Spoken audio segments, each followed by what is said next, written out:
தமிழருடைய நாகரிகம்ன்றது வந்து சிந்து சமவெளி நாகரிகத்துக்கு ஒப்பானது. இது வந்து உலக அளவில் இருக்கக்கூடிய ஆய்வறிஞர்களே இன்றைக்கி வந்து ஆய்வு பண்ணிவிட்டு உண்மையிலே தமிழர்களுடைய கீழடி அகழ்வாராய்வு வந்து அந்த சிந்து சமவெளி நாகரிகத்துக்கு ஒப்பாக இருக்குன்ட்டு அனைத்து வல்லுநர்களுமே இன்றைக்கி வந்து ஆய்வு பண்ணிவிட்டு அனைத்து ஆய்வாளர்களும் இன்றைக்கி ஒப்புக்கொள்கிறாங்க. தமிழருடைய பாரம்பரியத்தையே கெடுக்கக்கூடிய கேள்வியாக இந்த பிஜேபி ஆர்எஸ்எஸ் அரசு சுமாராக அந்த 15 ஆண்டுகளாக இவங்களுடைய நோக்கமே ஜல்லிக்கட்டை தொட்டாங்க, அடியோடு சரிஞ்சாங்க. அதுக்கப்புறம் அப்படியே ஒவ்வொன்றா என்னென்ன செய்யலாம், ராமர் கோயில் ராமர் கோயில் ராமர் கோயில்னு சொன்னாங்க, கெட்டிட்டாங்க, அங்கே ஒழுகுது. அந்த அடைப்பை அடைக்க வேலை கிடையாது. இப்போ அடுத்து அவங்களுடைய சம்பாத்தியமும் அவங்க நாங்கள் இருக்கோன்றதுக்கு திருப்பரங்குன்றத்துக்கு வந்தாங்க, அதையும் முறியடித்து பற்றி விட்டாச்சு. இல்லை, தொடர்ச்சியாக பார்த்தீங்கன்னா மத்திய அரசு வந்து தமிழகத்தை வந்து ரொம்ப பின்தங்கி எங்களை வந்து வஞ்சிக்கிற மாதிரியே தான் இருக்குது. எங்களுடைய பண்டைய காலத்தில் நாங்கள் எப்படி இருந்தோம், எங்களுடைய வாழ்வு முறை என்னன்றது தான் அந்த கீழடி அகழ்வாய்வு. இதில் வந்து வெறும் அறிக்கை சரியில்லைன்றதுக்காகவே வந்து பார்த்தீங்கன்னா அந்த நாகரிகத்தை வந்து இல்லை நீங்கள் பரிசீலனை பண்ணுங்கன்ற மாதிரி எங்களை பின்னுக்கு தள்ளுறாங்க. தொடர்ச்சியாக அந்த ஆர்எஸ்எஸ் பிஜேபி கும்பல் நம்ம தமிழரோட பாரம்பரியத்தை அழிக்கணுன்ற முடிவில் வந்துட்டாங்க. பார்த்தீங்கன்னா பாபர் மசூதி இடிப்பில் வந்து ஒரு பிரச்சனையை உருவாக்குனாங்க.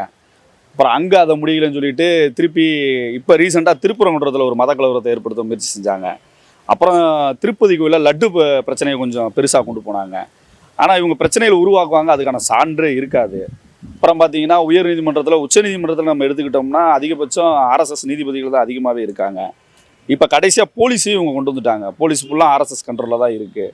இப்படியே இவங்க தமிழர்களை டார்கெட் பண்ணி ஒவ்வொரு வேலையும் செஞ்சுட்டு இது இந்துத்துவத்தான சார்ந்து தான் தமிழோட நாகரிகம் இருக்குன்னு இன்றைக்கி திருப்பரங்குன்றம் பிரச்சனையிலேருந்து இன்னும் இருக்கக்கூடிய மதுரை ஆதீனம் வரைக்கும் இன்றைக்கி வந்து தொடர்ச்சியாக இந்த தமிழர் விரோத போக்கை தான் இன்றைக்கி கடைப்பிடிச்சிக்கிட்டு வர்றாங்க. மேற்கத்திய வட மாநிலங்கள் அங்கிட்டு போனாங்கன்னா மற்ற மாநிலங்களுக்கு போனால் அவங்களுக்கு செய்தி இல்லை. ஆனால் தமிழுடைய ஒவ்வொன்றை தொட இப்போ கீழடி ஆய்வு எதுக்கு தொடுறாங்க, அங்கே ஒவ்வொரு பழமையும் தமிழனுடைய உழைப்பு, தமிழுடைய வீரம், தமிழுடைய மரபு, தமிழுடைய அணி, தமிழுடைய போராட்டம், தமிழுடைய போர்க்களங்கள், இவ்வளோ ஒன்று தமிழருடைய ஆண்டாண்டு காலமாக இப்போ இல்லை பல நூற்றாண்டுகளுக்காக வாழ்ந்த அடையாளங்கள் அங்கே இருக்குது.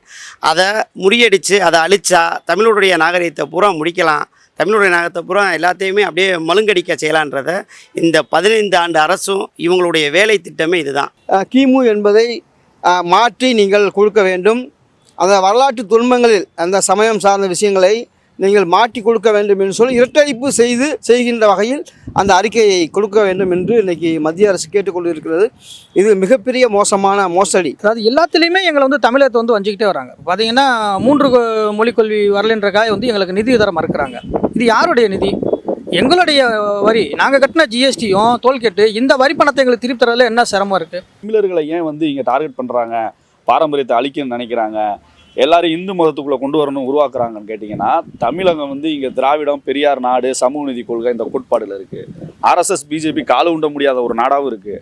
அதுக்கு முதல்ல இங்கே காரணமாக இருக்கிறது தொன்று தொட்ட தமிழருடைய பாரம்பரியம் தான். பாரம்பரியம், பழக்க வழக்கங்கள், மரபுகள், மொழிகள், இனங்கள், கலாச்சாரங்கள், இது இங்கே முக்கியமாக இருக்குது. இதை அழிச்சிட்டா ஆட்டோமேட்டிக்காக இங்கே ஆர்எஸ்எஸ் வன்முறை கும்பலை உருவாக்கிடலாம், அவங்களோட கால் தடத்தை பதிக்கலாம்னு சொல்லி தான் இப்போ இந்த கீழடியை தொடுறாங்க. சிந்து சமவெளி வழியாக வந்து இன்றைக்கி வந்து ஆடு மாடு மேய்க்க வந்தவங்க தான் இன்றைக்கி வந்து இந்தியாவை கைப்பற்றிக்கிட்டாங்க. இன்றைக்கி சிறுபான்மையாக இருக்கக்கூடிய அந்த பார்ப்பன சமூகம் தான் இன்றைக்கி எல்லாத்தையும் ஆட்டி வைக்கிது.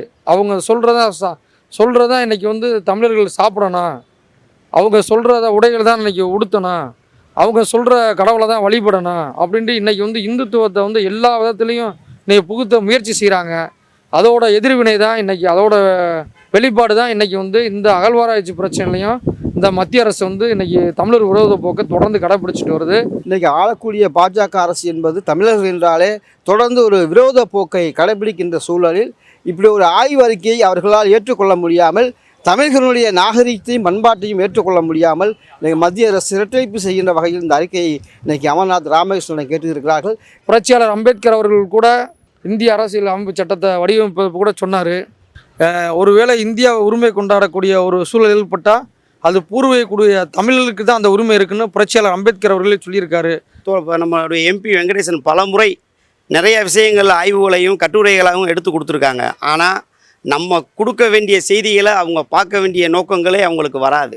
அவங்க சொல்கிறத நம்ம செய்யணும், அவங்க உண்ண கொடுக்குற உணவை நம்ம திங்கணும், அவங்க கொடுக்குற உடையை நம்ம அணிவிக்கணும். இது மட்டும்தான் அவங்களுடைய கட்டளையில் மட்டும்தான் நம்ம வாழணும்.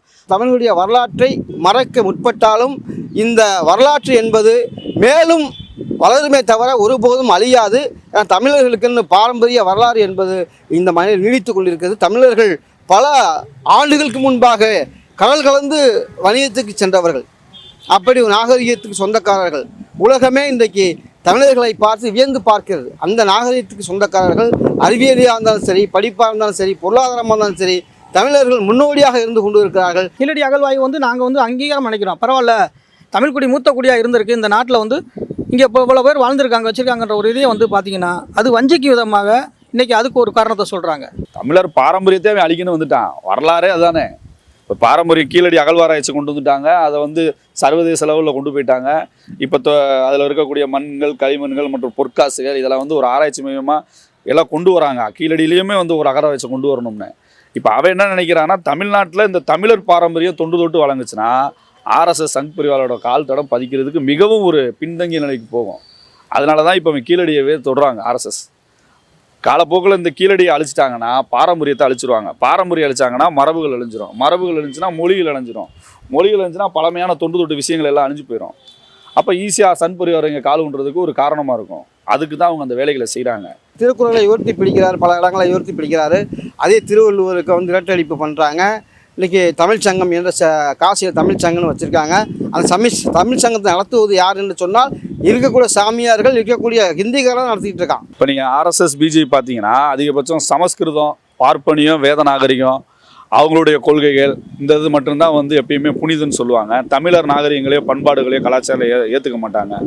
ஒரு மந்திரம் ஓதுறதுலேருந்து ஒரு கல்யாண கச்சேரியிலேருந்து அவங்க கொள்ளக்கூடிய அந்த சமஸ்கிருதம் தான் எதுவுமே முன்மொழிஞ்சது.